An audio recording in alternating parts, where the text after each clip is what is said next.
A question I get asked a lot is, how do I make my track get louder or quieter over time, like a fade in or a fade out? So today I'm going to show you how to do that using automation. So let's start a new project.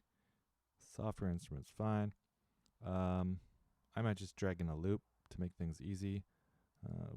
Let's do some sort of keyboard thing. Piano. Upbeat. Sure. Okay. Put some loops in. Okay, so we get this musical part, and we want to fade that in for some reason or other. So it's actually in mix, not in view to see this. You got to look in mix, and it says show automation, and the shortcut for that is just A. So I could also toggle it on with A. And you're not going to see much at first, but if you click on it, oh, is this being weird? Show automation. There we go. If you click on it, all of a sudden, you'll get this yellow line. And now when you click on it, you can create points. And once you have points, you can change levels. So I should have done that right in the beginning. And you can create either like a straight line, or you can create some sort of curve. Right? It can, depending on how many points you want to put in here, you can be very precise. Okay, so this is just a simple fade in.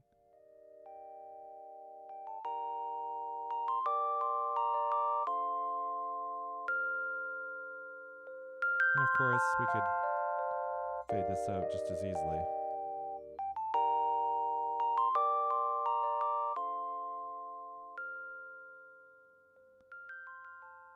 So you can experiment to see what kind of fade in or fade out works for you.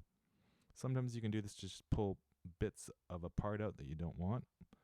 Well, there's other ways to do that. But it's important to note that there are other things you can use automation for.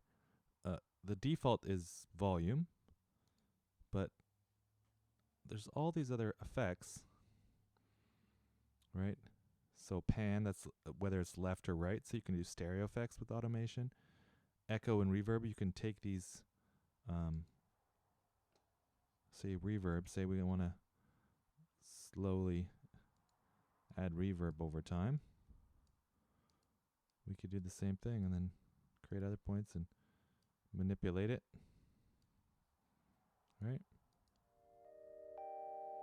It's going to be hard to hear this because normally you wouldn't notice someone tweaking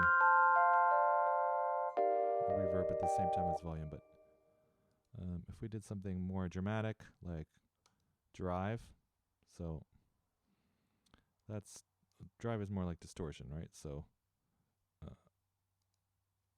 let's, instead of fading out, we're going to get really distorted. So let's go back to volume. And I'm not going to turn that down anymore. Let's see how automation affects this track now that we're doing it on volume and on drive. Okay, so let's.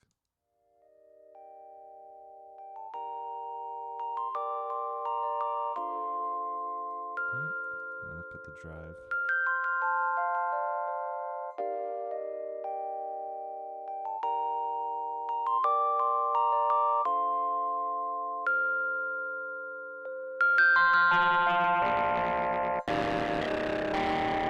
Way different now.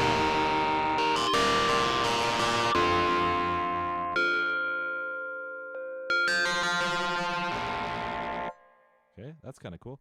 So there you go.